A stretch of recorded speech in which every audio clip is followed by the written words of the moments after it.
जय भोले बाबा जी की। जय भोले बाबा जी की।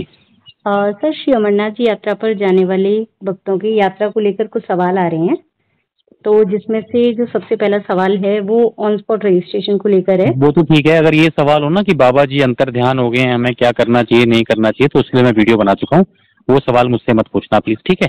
ठीक है जी। क्योंकि बाबा जी हमेशा हैं और बाबा जी कहीं नहीं जाते हैं, मेरा मानना ये है। और ये शब्द सुनते हुए मुझे बड़ी अंदर से चोट सी पहुंचती है कि बाबा बसवानी के भक्त होने के बाद भी भक्त ऐसे ऐसे सवाल और ऐसे ऐसे मुझे क्वेश्चन पूछ रहे हैं, इसलिए मैंने फोन उठाना बंद कर दिया है।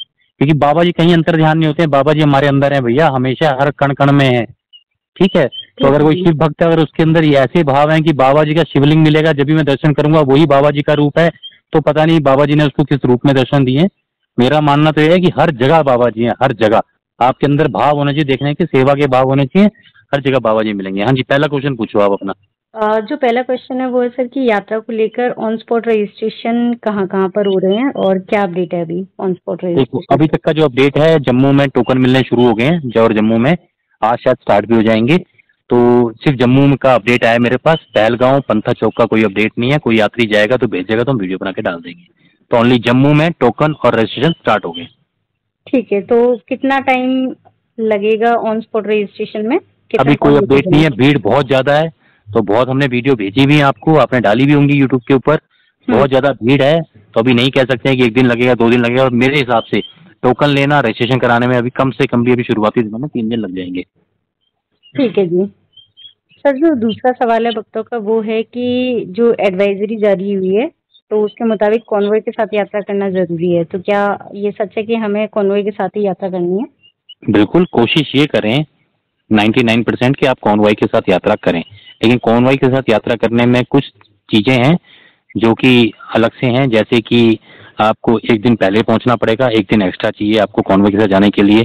सीट कौन सी बस में मिलेगी नहीं मिलेगी, कितनी भीड़ होगी, इसकी कोई कंफर्मेशन नहीं है। तो कोशिश ये करें कि जो छोटे मतलब छोटे ग्रुप हैं, 10 लोग हैं, 5 लोग हैं, 3 लोग हैं, 2 लोग हैं, अकेले हैं, वो कॉन्वॉय के साथ करें। अब जैसे हमारा ग्रुप है, हमारा ग्रुप 400 लोगों का ग्रुप है। तो हम्म। 12-13 बसें लेके इतने लोगों का मैनेज करना बड़ा मुश्किल होगा। तो हम तो उधमपुर से निकलेंगे। और मुझे भी काफी यात्रियों ने पूछा कि समिति कॉन्वॉय के साथ, तो समिति हमेशा कॉन्वॉय निकलने के बाद पीछे से जाती है और पीछे से भी यात्रा स्टार्ट रहती है। क्योंकि कॉन्वॉय तो वो है कि जो आपका भगवती नगर से चलेगी, जिसमें गवर्नमेंट की बसों में और आर्मी के साथ चलेगी। लेकिन काफी सारे यात्री जो होते हैं अपनी पर्सनल गाड़ियां, पर्सनल बसें लेके आते हैं, या उधमपुर से भी जाते हैं हमारी तरह। तो वो जी। कॉन्वॉय की निकलने के बाद हमें छोड़ा जाता है। तो आगे आगे कॉन्वॉय होती है, पीछे पीछे हमारी गाड़ियां होती हैं। तो कॉन्वॉय के पीछे पीछे हम भी पहलगांव पहुंच जाते हैं। ठीक है जी। तो कोशिश, जो अकेले हैं या पहली बार जा रहे हैं या जिनको आइडिया नहीं है या जिनके पास टाइम की दिक्कत नहीं है, वो कॉन्वॉय के साथ करें। और जैसे हमारे ग्रुप बड़े हैं, वो सारी चीजें हैं, प्लानिंग है, और कुछ भी होता है, लेट होते हैं, इतने लोगों को इकट्ठी बस मिलना मुश्किल होता है, तो हमें तो अपनी उस प्राइवेट गाड़ियों के साथ ही करनी पड़ेगी। ठीक है जी।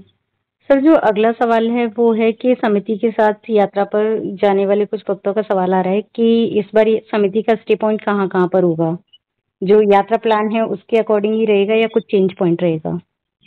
देखिए, अभी ऑफिशियली तो मुझे पता नहीं है, पर रफीक भैया से बात हुई है तो एक पॉइंट हमारा चेंज हो गया है। वह जो हमारा यात्रा प्लान है उसके हिसाब से रहेगा। पर जो हमारा बराड़ी टॉप दर्शन करने के बाद, बाबा जी हम्म। के दर्शन करने के बाद जो हमने बराड़ी टॉप रुकना था, वो चेंज हो गया है।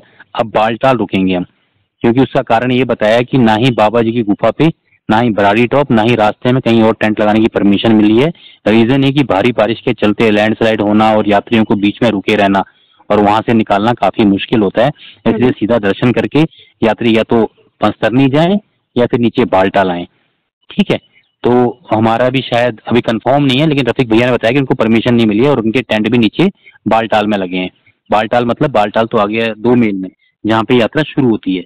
तो इस बार हमारा भी शायद अगर ऐसा कुछ हुआ तो जो भी गवर्नमेंट की गाइडलाइन होंगी, निर्देश होंगे, उन्हीं को पालन करते हुए फिर हम भी नीचे 2 मील आके रुकेंगे, हालातों को देखते हुए। ठीक है? तो ठीक बस है जी। ये वाला एक पॉइंट चेंज है, बाकी वही है सेम। शेषनाग, फिर पंचतरनी, और फिर आगे बालटाल। पहले हमारे 4 स्टे हुआ करते थे, अब हम्म। हमारे 3 ही होंगे। वो भी देखना पड़ेगा किस समय बाबा जी गुफा पे पहुंचते हैं, मौसम कैसा है, कब निकलते हैं, स्टे करने का टाइम है भी कि नहीं है, बसें कब चलानी है, वो सब हालातों पे निर्भर करेगा। और जो भी हालात रहेंगे वो व्हाट्सएप के माध्यम से, वीडियो के माध्यम से सभी वक्तों पर जानकारी पहुंचती रहेगी। ठीक है जी। सर जो एक सबसे ज्यादा जो सवाल आ रहा है वो है कि यात्रा में इस बार कितनी मिलेगी बर्फ? अच्छा, बर्फ बर्फ तो ठीक ठाक है, ऐसा नहीं कह सकते हैं। अभी बाकी जगह पे बारिशें हैं, पर अभी कश्मीर में मौसम साफ है और धूपें हो रही हैं, तो बर्फ ठीक ठाक बता रहे थे। मतलब कैसे बताऊं मैं अंदाजा आपको, पिछली बार तो बिल्कुल बर्फ नहीं थी। कुछ कुछ जगह पे बर्फ है, जो वीडियो आई है, जो सामान जा रहा है भंडारों का, कुछ कुछ जगह पे है, पर बर्फ पिघलने में 1 या 2 दिन भी लग जाते हैं। तो बर्फ की चिंता न करें, आप यात्रा की चिंता करें। पर हाँ, इतनी ज्यादा बर्फ नहीं है कि आपको यात्रा करने में मुश्किल आए। तो जितनी बर्फ कम होगी, मौसम अच्छा होगा, उतने अच्छे से यात्रा कर पाएंगे। और बाबा जी की यात्रा ही अपने आप में दर्शन है। ठीक है जी। ठीक है जी। सर यात्रा पर जाने वाले भक्तों के लिए आप कुछ विशेष सुझाव देना चाहेंगे? सुझाव तो मन में था, पर उस पर मैं अभी काम ही कर रहा हूँ, और इस साल काम भी करूंगा, और कोशिश करते हैं कि अगले साल तक। पर फिर भी मैं भक्तों को ये सुझाव देना चाहूंगा कि यात्रा को बड़े आराम आराम से करें, जो भी गाइडलाइन है उनका ध्यान रखें, और जल्दबाजी ना करें, बारिश में ना भीगें, ज्यादा खाना ना खाएं। मैंने ये देखा है यात्रा में, जो हमारी संस्था जा रही है यात्रा पे, महसूस कर रहे हैं अधिकतर चीजें ज्यादा अधिक खाना खाने से और भीगने से यात्रा ज्यादा वो होती है। तो मेरा सुझाव गवर्नमेंट को भी है, भंडारे वालों को भी है, यात्रियों को भी है, क्योंकि यात्री सपोर्ट करते हैं जब भी भंडारे चलते हैं, गवर्नमेंट सपोर्ट करती है जब भी भंडारे चलते हैं। तो मेरा मानना, एक सुझाव है मेरा बड़ा अच्छा, अगर किसी को अच्छा लगे तो कमेंट बॉक्स में भी रिप्लाई करना आप। मेरा मानना यह है कि यात्रा में जो यात्रा होती है उसमें बेसिक खाना होना चाहिए, क्योंकि आपको पता है इतनी ऊपर भंडारे लगाना और वहां तक खाना पहुंचाना, सिलेंडर पहुंचाना काफी मुश्किल होता है। उसका खर्चा 15-15, 20-20 करोड़ रुपए आ जाता है एक एक भंडारे का। तो इतना पैसा अगर हम खाने पे करेंगे, और खाने में भी मैंने देखा है कि उनका खाना काफी वेस्ट होता है, क्योंकि यात्रियों को पता नहीं होता ना कितने यात्री आएंगे, कौन सा खाना पसंद करेंगे, कौन सा नहीं करेंगे, वेस्टेज ज्यादा होती है। और इतने सामान को सारा खच्चरों पे पहुंचाना, तो खच्चरों की दुर्दशा देख के तो हमारा मन इस बार हमारी संस्था का ये हुआ है कि हम घोड़े की सुविधा नहीं लेंगे जब तक हमें कोई ज्यादा इमरजेंसी ना हो। और जो अपने बैग वगैरह भी हैं वो भी हम छोटे लेके जा रहे हैं, ताकि खुद पीठों पे कैरी करें, और कैरी ना भी कर पाए तो 3-4 लोग मिलके एक पिट्ठू वाला कर लें, ताकि पिट्ठू वाले को पैसा दे दें, क्योंकि पिट्ठू वाला बोल सकता है कि मुझसे सामान उठाया नहीं जा रहा, मेरी तबियत खराब है, दूसरा कर लो। लेकिन बेचारा घोड़ा नहीं बोल पाता है, घोड़े पे सामान लाद दिया जाता है, जितनी उसकी कैपेसिटी है उसकी 20-50 किलो की, तो उस पर 200-200 किलो बैग लाद दिए जाते हैं, उसको मार मार के वहां तक पहुंचाया जाता है। तो ऐसी यात्रा करने का फायदा नहीं है। तो हमारी कोशिश रहेगी या तो अपने बैग हम खुद उठाएं, या पिट्ठू वाले के माध्यम से उठवाएं, घोड़ों का यूज ना करें। और आप देखिए, आप ऐसे कह रहे हैं कि हम घोड़ों का यूज नहीं कर रहे हैं, लेकिन जो लंगरों में खाना बन रहा है, जो भंडारे चल रहे हैं, वो भी खाना घोड़ों पे ही जा रहा है। और वहां भी यही है, अगर वो 3 कैन उठा सकता है तेल के, तो उस पर 5 कैन लाद दिए हैं, आटे की 2 बोरी लाद दी हैं। तो बड़ा दुख होता है, क्योंकि बेचारे वो भी जीव हैं, पशुपति हैं, और हमारे भोलेनाथ तो सबके हैं, पशुपति नाथ हैं। तो बाबा कभी ये चाहेंगे कि खच्चरों को, घोड़ों को इतना कष्ट दिखे और ऊपर मैं 36 पकवान खाऊं? बिल्कुल भी नहीं। तो हमारी संस्था की मीटिंग में यही फैसला हुआ था कि इस बार हम ना ही घोड़ों का यूज करेंगे, और ना ही यात्रा के किसी भंडारों में जो कर सकता है वो भोजन ना ले, ताकि जो भोजन हो किसी और के काम आए। हम अपने यहाँ से चॉकलेट, टॉफी, जो भी खाने की सामग्री होगी अपने बैगों में, आधी आधी किलो एक इंसान के लिए बहुत है। और वैसे मंडे का तो फास्ट ही होता है मैक्सिमम भक्तों का हमारे ग्रुप में, तो 2 दिन की बात और है, तो एक दिन तो नीचे पहलगांव से खा के चलेंगी तो काम चल जाएगा। तो मेरी यात्रियों से विनती है कि थोड़ा भंडारे वालों को भी बताएं वो, कि बेसिक चीजें, अगर इतने ही भंडारे लगाने हैं तो एक भंडारे वाले इतना बड़ा स्टॉल लगाने से अच्छा है कि एक ही भंडारे वाला 4 जगह भंडारा लगा ले, जिसमें गर्म पानी हो, चाय हो, सूप हो, ताकि नमकीन भी मिल जाए, मीठा भी मिल जाए, गर्म पानी भी मिल जाए, और बैठने की यात्रियों को व्यवस्था हो। और अगर उनके पास फिर भी बहुत अधिक पैसा है, और पैसा तो होगा क्योंकि इतने 36 पकवान लगा रहे हैं, तो मतलब नहीं है, वो तो आप पहलगांव में बालटाल में भी खिला सकते हैं। इतनी ऊपर ढोके खिलाना, फिर यात्रियों के पेट में जा रहा है, फिर वो फ्रेश होने जा रहे हैं, तो गंदगी भी फैल रही है। और यात्री खुद सोचे ना कि अगर उनको पिज्जा खाना है, उनको छोले भटूरे खाने हैं, तो नीचे भी खा सकते हैं, 2 दिन की तो बात है। अगर बाबा जी के दर्शन करने हैं तो उतना राशन ऊपर चढ़ाना और वो बनवाना, और फिर खाना, फिर वहीं निकाल के आना, आप खुद सोचो, समझ से बाहर है सिस्टम। तो इस बार हमारी संस्था इस पे काम कर रही है, हम वीडियो भी बनाएंगे छोटी छोटी। मेरे यात्रियों से ये अनुरोध है कि अगर आपका एक कटोरी दाल पीने में काम चल रहा है और आप चल सकते हैं, तो आप उतना ही लें, ज्यादा फालतू ना लें, क्योंकि आपको पता है कि ये सब नीचे बालटाल में या पहलगांव में भंडारों में खूब मिल जाएगा आपको, या आगे अपने घर में भी खा सकते हैं। और ऐसा नहीं कि जो आप खा रहे हैं उससे कोई फर्क नहीं पड़ रहा है, वो आपका पुण्य जा रहा है, जो खिला रहे हैं। ऐसा नहीं होता कि जितना मर्जी खा रहे हो आप तो खाते रहो, कोई फर्क नहीं पड़ता है। अरे भैया, उनको भी तो सेवा करने का मौका मिल रहा है। तो ये तो होगी यात्रियों से विनती। और वो भंडारे वालों को भी ये समझाएं कि हम जो दान पुण्य का पैसा दे रहे हैं इस भंडारे में, आप इसके बदले में वॉशरूम की फैसिलिटी दो। मैंने देखे हैं एक से एक अच्छे भंडारे हैं, लेकिन वॉशरूम देखो उनके तो बुरा हाल है। तो खाने का रास्ता तो सब दे रहे हैं निकाल के, पर निकालने का रास्ता देने के लिए बड़ी मुश्किल है। तो मेरी विनती है कि मेरी अपना एक राय है कि जितने बड़े बड़े भंडारे हैं वो 3-4 उसमें डिवाइड हो जाएं, और हर 1 किलोमीटर पे गर्म पानी, सूप, चाय या 1-2 चीजें और ऐड कर लें, 5-6 आइटम रखें, और यात्री वहां पहुंचे तो बैठने की व्यवस्था हो यात्रियों के लिए। बारिश से बचने के लिए शेड बनाते हैं बीच बीच में, वो ज्यादा जरूरी है। यात्री को खाना मिले ना मिले, लेकिन यात्री अगर भीग गया और मेडिकल फैसिलिटी नहीं मिली तो आप खाना जितना मर्जी रखो, उसकी यात्रा बेकार है। हाँ जी। जो मेरा 11-12 साल का अनुभव रहा है वो ये रहा है कि यात्री को जरूरत है बारिश से बचने की, अच्छे वॉशरूम की और मेडिकल फैसिलिटी की। खाना तो नाम मात्र भी होगा, उसके पास टॉफी कुछ होगा तो उससे भी यात्रा कर लेगा। और यात्रा कहते ना, आप चाय बनाओ, सूप बनाओ, कॉफी बनाओ, दूध दो, आप बिस्किट दो, तो वो उतना उतना राशन कम लेना पड़ेगा ना। तेल के डिब्बे चढ़ा के ले जाने हैं, घी के डिब्बे हैं, दूध खीर बन रही है, सब्जियां ले जा रहे हैं। अब वहां पता नहीं है कि यात्री कितने आएंगे कितने नहीं आएंगे, खाना वेस्टेज हो रहा है। तो घोड़े पिट्ठू पे इतना सामान ऊपर जाके फिर वेस्ट करना कोई तुक नहीं है। तो मेरी सभी आप यात्रियों से सहयोग है, जो मेरी बातों से सहमत हैं वो हमें सपोर्ट करें, हमसे जुड़ें, और फिर हम सभी भंडारे वालों को ये राय देंगे। तो जब हम सब, क्योंकि ये भंडारे चल रहे हैं दान पुण्य के पैसे से, और दान पुण्य करने वाले सब शिव भक्त हैं, आप और हम हैं।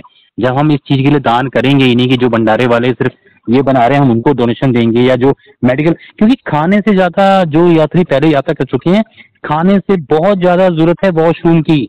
अगर किसी महिला को वॉशरूम आ गया है और वो वॉशरूम रुक के यात्रा कर रही है तो उसकी तबियत नेचुरल खराब होगी, और जब तबियत खराब होगी तो वहाँ पे मेडिकल फैसिलिटी चाहिए, वो भी वहाँ पे नहीं है। तो आप खाने के 50 पकवान रखे, 20 पकवान रखे, क्या फायदा उस चीज का? खुद सोचिए ना, जब मेरी तबियत ठीक नहीं है, शरीर ठीक नहीं है, तो मेरे पास कितना मर्जी अच्छा भोजन हो वो मैं कर ही नहीं पाऊंगा प्रसाद ग्रहण। हाँ जी। तो मेरी सब भक्तों से, भंडारे वालों से, भक्तों से विनती है, ऐसे भंडारों को या ऐसी कोई टीम बनाएं कि जो वहां पे शेड लगाने की कोशिश करे, ताकि बारिश आए हर आधी किलोमीटर पे बड़े बड़े शेड हों 100-100 यात्रियों के लिए। तो जैसे बारिश पड़ी सब उसमें रुक जाओ, तो आप भीगेंगे ही नहीं। और जब आप भीगेंगे ही नहीं और सबको पता होगा कि हर आधे किलोमीटर पे शेड बने हुए हैं, तो आप अगली बार कपड़े भी कम ले जाएंगे। जब कपड़े कम ले जाएंगे तो आपके पिट्ठू भी कम होंगे, वजन कम होगा बैगों में, तो आपको घोड़े नहीं करने पड़ेंगे, तो यात्रा बड़ी सुगम बन जाएगी। पर सोचने का विषय है, ये बड़ी गहराई से सोचना पड़ेगा। अब जिनको खाने के लिए यात्रा करते हैं जो लोग, या जिनको लगता है कि वहीं खाना मिलेगा, वो तो मेरी बात से बुरा मान जाएंगे। लेकिन जो शिव भगवान के लिए यात्रा करते हैं और अपने कर्मों के लिए यात्रा करते हैं, बाबा से मिलने के लिए यात्रा करते हैं, उनको मेरी बात कहीं ना कहीं जरूर समझ आएगी कि हम खाने के लिए यात्रा नहीं कर रहे हैं, हम दर्शन के लिए यात्रा कर रहे हैं। समझ रहे हैं आप बात? हाँ, तो सिर्फ पॉइंट मेरा यही है कि यात्रा में भंडारे वाले खाने की आइटम 1 या 2 या 5 रखें, क्योंकि उसकी उतनी ज्यादा जरूरत नहीं है। कुछ मीठा हो, कुछ नमकीन हो, लिक्विड में चाय हो और सूप हो, मेरे हिसाब से। बाकी कुछ और चीजें ऐड कर सकते हैं, जो चीजें मैं वो नहीं कह रहा हूँ। तो इतनी सारी चीजें, गोलगप्पे, चटनी, ये सब आप कुछ सोचो, अब यात्रा पे जा रहे हो, है ना? ये सब चीजें हम नीचे भी खा सकते हैं, आराम से नीचे भी खा सकते हैं। बालटाल में इतना बड़ा भंडारा करना है, बालटाल में कर दो, ताकि यात्री बाबा जी के दर्शन करके आए, आराम से खाए। वहाँ पे वॉशरूम भी है और बीमार होने का चक्कर भी नहीं है, डूबने का चक्कर भी नहीं है।